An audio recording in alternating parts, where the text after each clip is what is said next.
그것을 여호와 샬롬이라 하였더라. 그것이 오늘까지 아비에셀 사람에게 속한 오브라이였더라. 아멘. 사사기 6장 17절부터 24절까지 본문입니다. 여호와 샬롬, 여호와 샬롬이라는 말씀을 쓰고입니다. 24절에 나와 있습니다. 24절 말씀에 보면 기드온이 여호와를 위하여 거기서 제단을 쌓고 그것을 여호와 샬롬이라 하였더라. 그것이 오늘까지 아비에셀 사람에게 속한 오브라에 있더라 라고 기록하고 있습니다. 자, 여호와 하나님께서 사사를 세우셨는데요. 자, 사사를 세우신 목적이 있었죠. 그 목적은 이스라엘을 구원하시기 위함이었습니다. 자, 이스라엘을 왜 구원하려고 하는가? 이스라엘이 죄에 빠졌기 때문이죠. 그 죄에 빠진 증거를 뭐라고 설명하냐면 그들이 하나님을 잊어버렸다. 하나님을 기억하지 못했다. 그러므로 죄에 빠져서 어려움을 당했다라고 이야기합니다. 그러면 구원을 얻으려고 하면 이 반대로 진행을 하면 되지 않겠습니까? 하나님을 기억하도록, 하나님을 알도록, 그렇게 해서 하나님을 가르치고 찾도록, 자, 이렇게 하는 것이 이제 구원의 방편이 되겠죠. 자, 이처럼 하나님께서 하나님을 잊어버린 세대들에게 하나님이 어떤 분이신지를 알게 하시기 위하여 가르치시고 또 그 가르침을 통하여 마침내 하나님을 찾고 구하는 자들이 되게 하시는 것이 바로 사사들을 세우는 목적이었습니다. 자, 그러면 이 사사들을 통해서 이스라엘 백성들이 구원을 얻게 될 것인데요. 먼저 해야 되겠죠.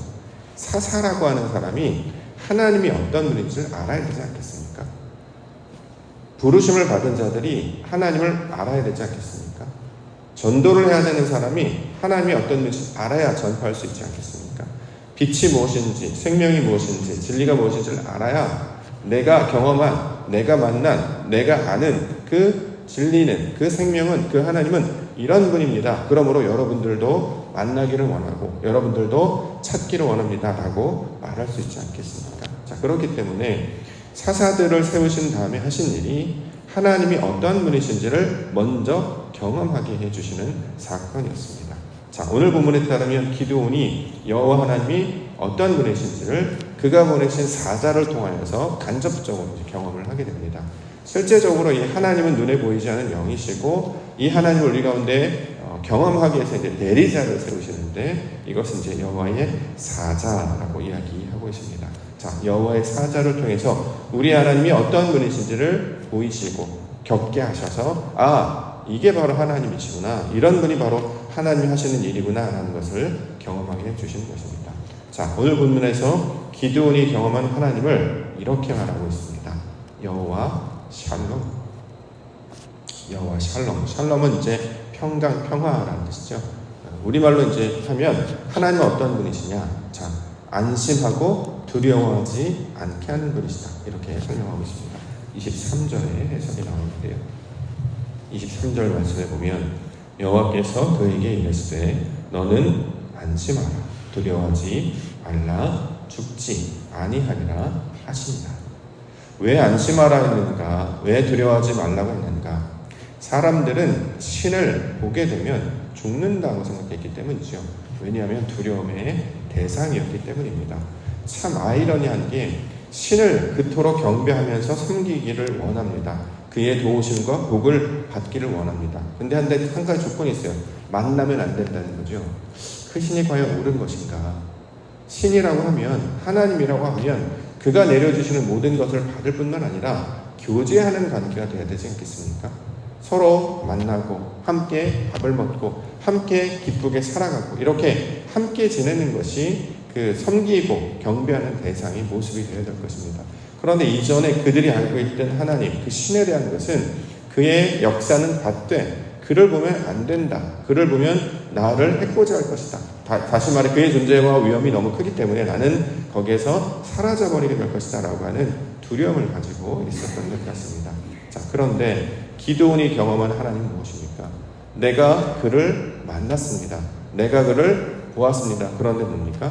나는 죽지 않았다라는 거죠. 그래서 여호와의 사자가 주시는 말씀, 안심하라. 하나님을 만나면 큰일 나는 줄 알았어요. 내가 가진 죄가 많아서, 내가 가진 잘못이 많아서 그는 나의 죄를 징벌할 것이고 나의 연약함을 흔들 것이라 생각했는데 주님은 절대 너의 죄가 어떤지, 우리의 연약함이 어떤지는 관심 있지 아니하고 오직 그 자체, 우리를 거두셔서 하나님의 백성이 되는 것만을 기억하시며 온몸으로 받아주시는 분이셨다라는 것이죠.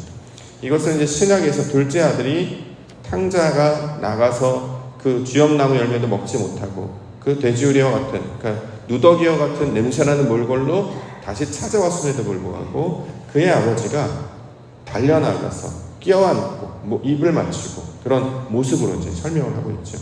우리의 하나님은 그런 인자하신 아버지, 긍휼하신 그 아버지의 모습과 똑같다. 그러므로 내 모습이 작아서, 내가 죄가 많아서, 내가 한 일이 없어서 그렇게 자신을 스스로 여기는 자신을 바라보지 아니하고 그 하나님이 베풀어 주시는 인자와 자비를 경험하게 됨으로 말미암아 샬롬이 무엇인지를 경험하게 된다라는 것입니다. 우리 하나님을 만나면 우리를 두려워하거나 염려하는 가운데 내버려 두지 아니하시고 우리를 안심하게 하시고 두려워하지 않게 해주실 줄 믿습니다. 그것을 여호와 샬롬이다 이렇게 이야기하는 것이죠. 우리가 비록 가진 것이 약하고 하는 것은 없고 비록 부족한 모습일지라도 하나님께서 이걸 모르셔서 우리를 부르신 게 아니란 말이죠. 우리에게 뭘 원하시는 게 아니에요. 뭘 하라고 하는 게 아니라 그저 하나님을 받아들일 것을, 그래서 내가 하나님이 부르신 자이구나, 하나님의 백성이구나, 이거를 인지하도록. 그래서 앞으로는 하나님이 하시는 말이 절대적으로 가장 옳은 것임을 믿고 따르게 하셔서 순종의 아들들이 되게 하시는 것이 바로 하나님이 우리 가운데 가르쳐 주시는 사역의 내용이었습니다. 저와 여러분들도 동일하게 불러주신 적이 있습니다. 사사와 같이, 의인과 같이, 성도와 같이 교회로 저와 여러분들을 부르신 것은 그 샬롬, 하나님이 가르쳐 주신 것이 내게 채무를 되었기 때문에 더 이상 부족함이 없는 상태. 여호와는 나의 목자시니 내가 부족함이 없습니다. 이전에는 자꾸 사람의 생각으로 뭘 어떻게, 사람의 어떤 생각들과 경험들로 뭘 이래야 되나 라는 생각인데 그게 아니라요. 우리는 해야 되는 것이 그냥 받는 거예요. 그래서 우리를 이제 여자로 묘사를 하거든요. 성경에서 있는데 남자는 주는 자, 말씀을 가진 자라고 묘사를 하고 있고 우리 성도들, 우리 이스라엘 백성들은 여자라고 이야기하죠. 이걸 다른 말로 하면 하나님은 하늘이시고 우리는 땅이잖아요. 비가 오늘 내렸는데 비가 어떻게 옵니까? 하늘에서 땅으로 내리는 거예요. 그렇기 때문에 땅은 뭐예요? 받기만 하면 된다는 거죠. 근데 받아서 뭘 하느냐? 잘 받으면 저절로 열리게 될 거예요. 우리가 뭘 이렇게 받았기 때문에 내가 하나님이 비를 이만큼 주셨으니까 내가 그 중에서 이만큼 양동이를 퍼서 다시 비 드립니다. 이렇게 하는 게 아니고 비를 다 받고 다 먹고 다 받으면 그리고 먹고 입고 누리고 살게 되면 놀랍게도 성질이 바뀌어서 그 황폐한 땅에서 뭐가 열립니까? 채소, 열매 맺는 나무 이런 것들이 열리게 된다는 거죠. 이전에 상상하지도 못했던 이런 모양으로 클지 살구가 저런 모양과 저런 맛이었을지 사과가 저런 모양과 저런 맛이었을지 우리는 몰랐어요. 나타나 보니까 알게 됐단 말이죠.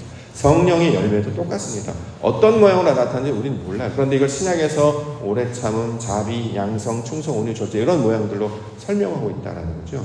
겉으로 보면 달라진 게 없는 것 같아요. 성령은 바람이 부는 것과 똑같아서 바람이 임재하는 것과 똑같아서 우리 눈에는 보이지 않는단 말이죠. 왜 그러냐면 눈으로 보여지는 것이 아니라 속사람이 변화되기 때문에 그래요. 그 마음이, 그 속사람의 정질이 바뀌기 때문에 그렇습니다.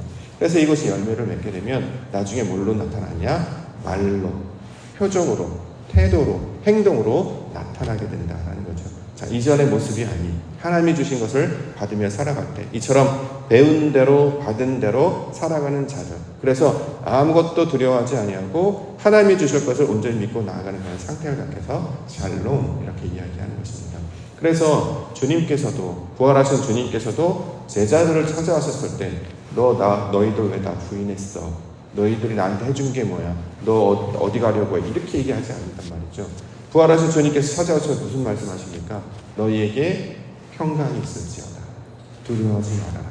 안심하라. 우리는 믿음을 완전히 받기만 하면 됩니다. 이전에는 안 받으려고 했단 말이에요. 이상하고 낯설고 우리의 것과 다르기 때문에 또 우리의 그릇이 너무나 작아서 그걸 받을 수 없었는데 놀랍게도 하나님은 우리를 만지셔서 그 모든 것을 받아 누린 자들로 바꿔주실 수 있습니다. 기드온이 지금 그걸 경험하고 있는 거 아니겠습니까? 여호와 샬롬을 경험하는 거예요. 그렇기 때문에 샬롬 어느 상황에 있든지 난 두려워하지 않겠다. 어느 상황이든지 난 안심하겠다. 그러니까 전쟁에 이렇게 담대하게 나아갈 수 있죠.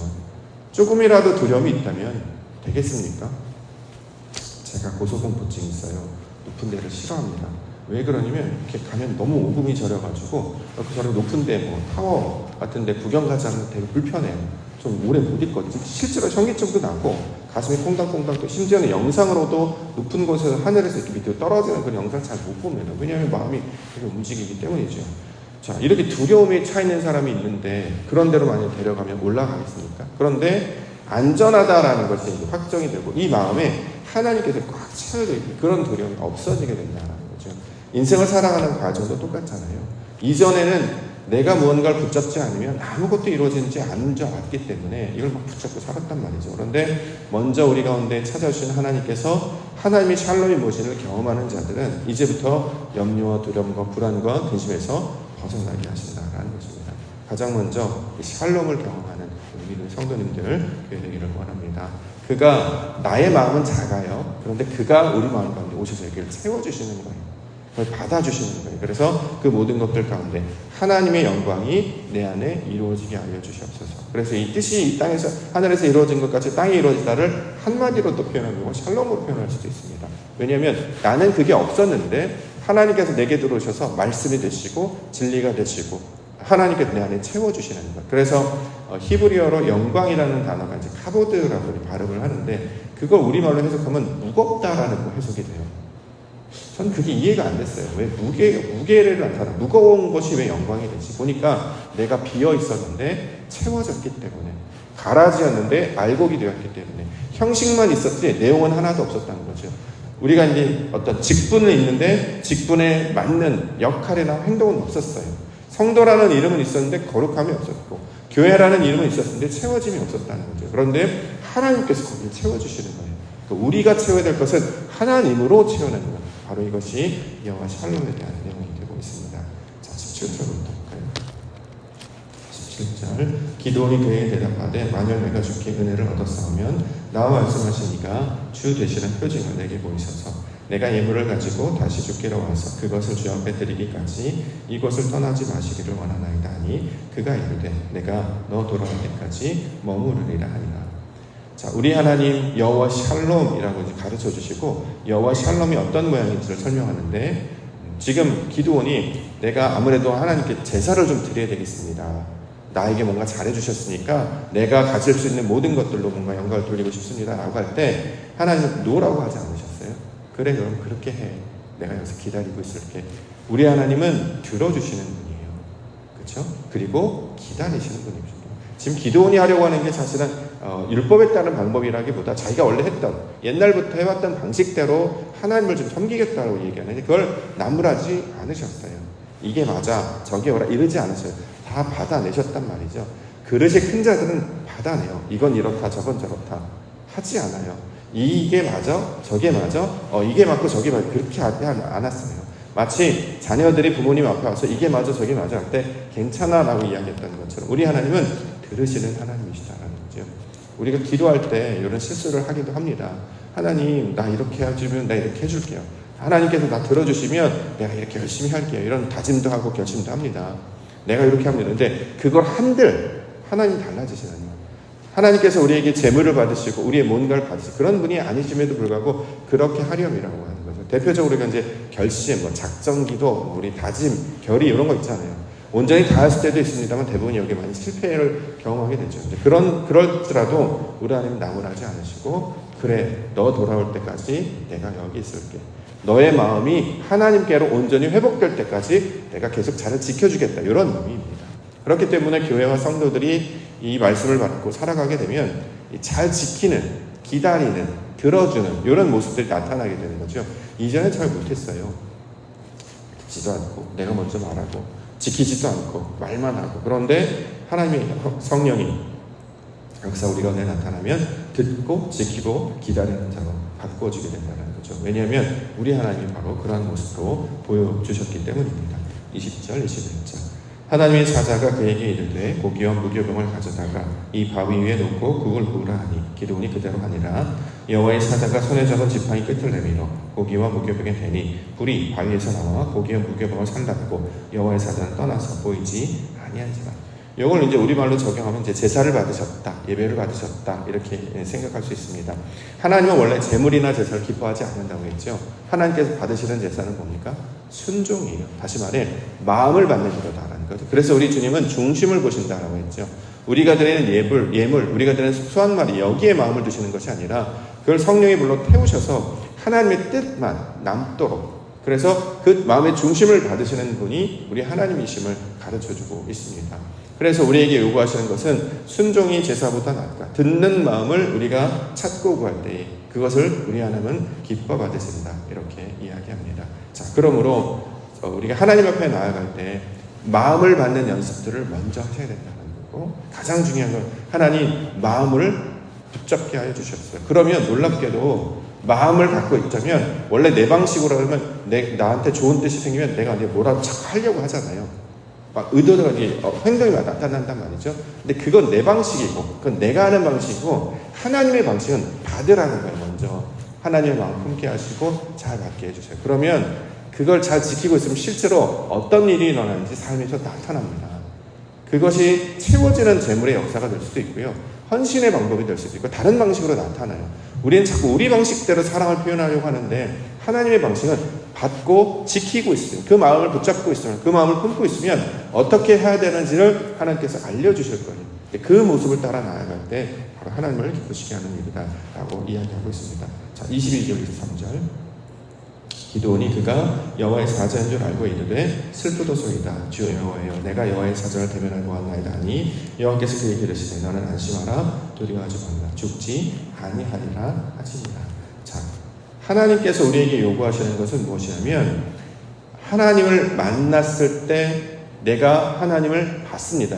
다시 말해 말씀을 우리로 반응하여서 감동을 받는 것, 하나님을 인식하고 깨닫는 그 상태를 즐거워하시지, 그렇기 때문에 우리에게 너가 은혜를 받았으니 내게 보상을 해라, 이걸 원하시지 않는다는 거죠. 그러면 우리 가운데, 성도들 가운데 기대하시고 원하시는 가장 귀한 선물이 뭡니까? 기쁨, 찬송, 감사, 영광이에요. 너무 좋아요. 예를 들어서 아버지가, 부모님이 좋은 거 사주셨잖아요. 그럼 우리가 자녀 아닙니까? 그럼 어떻게 해요? 고맙습니다 하면 되는 거예요. 너무 좋아요. 너무 행복해요. 마치 우리 아이들이 아빠 나 교회 다니는데, 아빠 나는 엄마 아빠의 자녀로 살아, 나 너무 행복해, 이러면 돼요. 행복하니까 나가서 돈 벌어 와라, 이게 아니잖아요. 뭘 해라 아니라 지금 우리에게 자녀로서 원하시는 것은, 그래서 나는 하나님이 너무 좋아요, 하나님 너무 기쁩니다, 내가 무엇을 하지 않아도 내 작은 것조차 다 받으시는 분이시기 때문에 내가 하나님을 대면하여 보았습니다 라고 하는 고백을 받으시기를 원하시는 것이지, 그 다른 것을 하나님께서 구하지 않는다라고 이야기를 하고 있는 것입니다. 자, 하나님께서 필요한 것이 있으면 우리 가운데 채워주실 겁니다. 근데 중요한 것은 그 전에 먼저 하나님을 온전히 받아내는 것. 그래서 샬롬의 글자들을 풀어보면 하나님의 것을 내가 받아서 그대로 배워서 그 그릇이 되다 뜻입니다.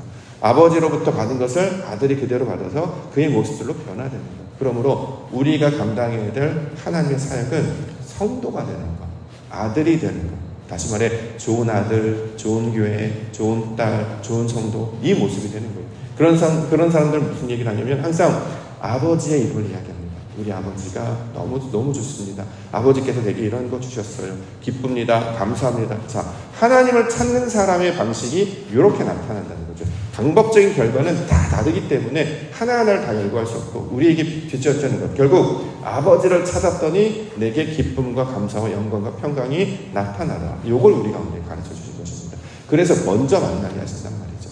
자, 하나님을 먼저 만난 자로, 그의 평강을 누리는 자로, 그 샬롬의 백성으로 살아가시는 우리 성도님 되시길 원합니다. 그가 원하시는 건 뭐라고요? 우리 마음을 다 주셔서 아버지 사랑합니다, 끝났습니다, 내가 아들인 것이 너무나 행복합니다, 내가 하나님의 자녀인 것이 너무나 행복합니다, 그걸 원하신단 말이죠. 그 고백과 감사와 찬양으로 우리 하나님을 기쁘시게 하며 살아가시는 우리 믿음의 성도님 되시기를 주님의 이름으로 간절히 축원합니다.